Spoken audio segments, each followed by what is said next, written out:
So recently I was reading The Left Hand of Darkness, absolutely amazing book, and I had two things going through my mind as I was reading it. Recently I had been thinking a lot about the great books which were curated by Mortimer J. Adler. It's a collection of philosophy and literature that spans the history of the written word, and what it does is it creates a collection of works that form Western thought. One of the things that Mortimer J. Adler talks about is the Great Conversation, which is each generation putting their own spin on what came before. It's as if the philosophers and writers of the past are conversing with the philosophers and writers of the future. These people now are reading those older texts and interpreting them in new ways and using them to shape their own thoughts. And that's why it's called the Great Conversation. Like these people are communicating with each other through their works as it progresses forward. It's like the standing on the shoulders of giants saying. I was thinking about that while I was reading The Left Hand of Darkness, and the other thing that kept going through my brain was, wow, The Left Hand of Darkness seems like it was inspired by Isaac Asimov's Foundation. And then I also thought, wow, it really seems like Ian M. Banks' Culture series was inspired by The Left Hand of Darkness. And right then they just went,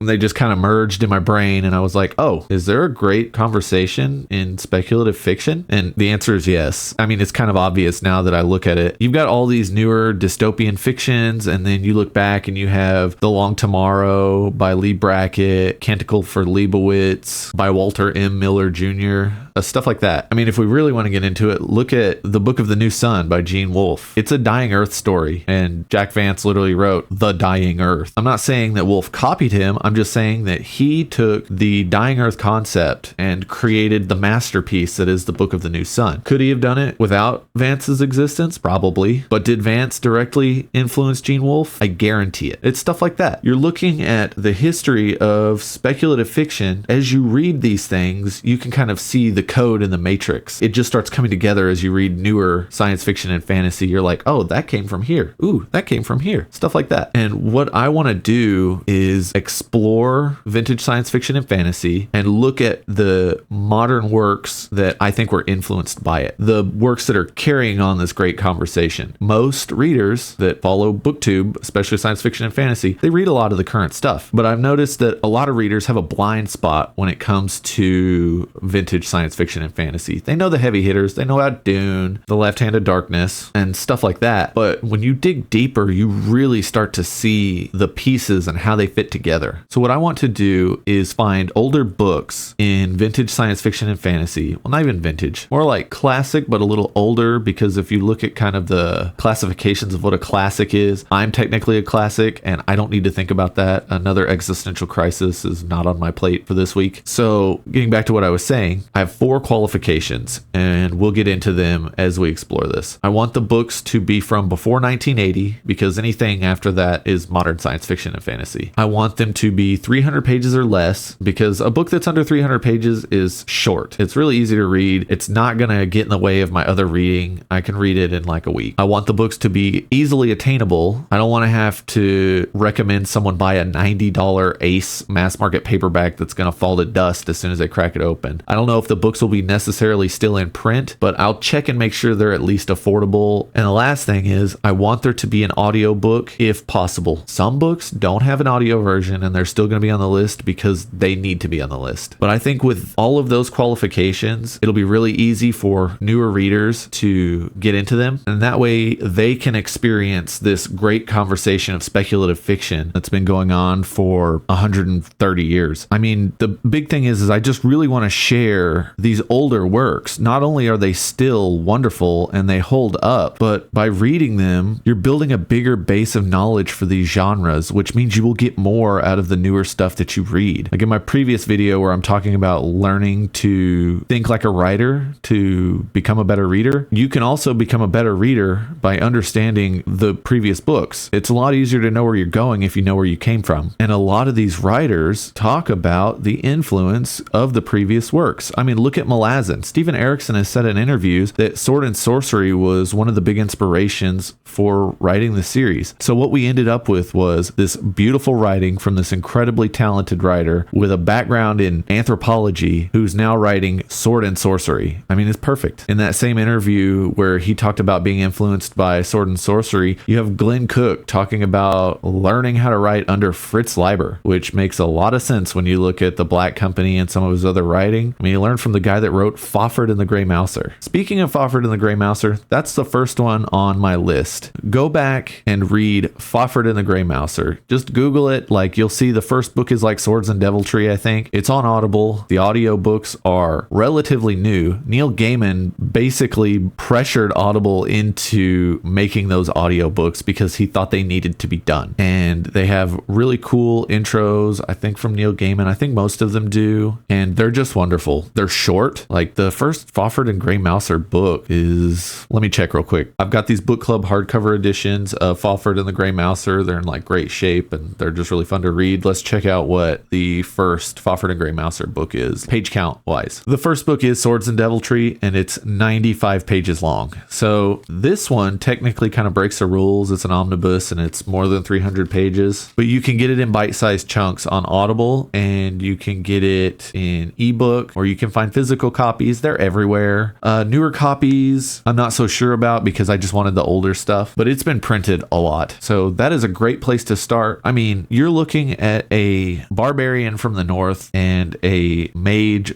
/ roguish type character that was written in the 1930s. He predates Tolkien. And another thing about this is, like, looking into the great conversation of speculative fiction, you can see this kind of fork that happens when Tolkien's works become popular. You have Terry Brooks and writers like that in the 70s and 80s creating these like kind of knockoffs of the Lord of the Rings, but not. And then you have Michael Moorcock and stuff like that creating Sword and Sorcery books that are the anti-Tolkien. And their influences were Fritz Leiber, C.L. Moore, Poul Anderson's The Broken Sword, another book that will be on one of these lists. But yeah, Fritz Leiber is an easy, quick sample. Like, I think that the audiobook is like 4 hours or something, if that. So give that a try. And if anyone has any suggestions on what I should cover first, just let me know in the comments. For now, I'm just going to leave it with this little sample, and I'm going to start working on different topics that relate to modern science fiction. Something like the Culture series by Ian M. Banks and how it was influenced by The Left Hand of Darkness and Foundation. It's like really obvious once you start digging into this stuff. But if I keep talking about this, I'm going to start rambling. I just want to give a quick shout out to The Library Ladder. His video on introducing people to science fiction with short fiction was a big inspiration for making this video and the future videos about the great conversation of speculative fiction. I'm going to leave links in the description to his channel. Any suggestions, leave a comment, give me a like, and subscribe if you want to go on this journey where we can have the great conversation about speculative fiction. And I'll see you next time.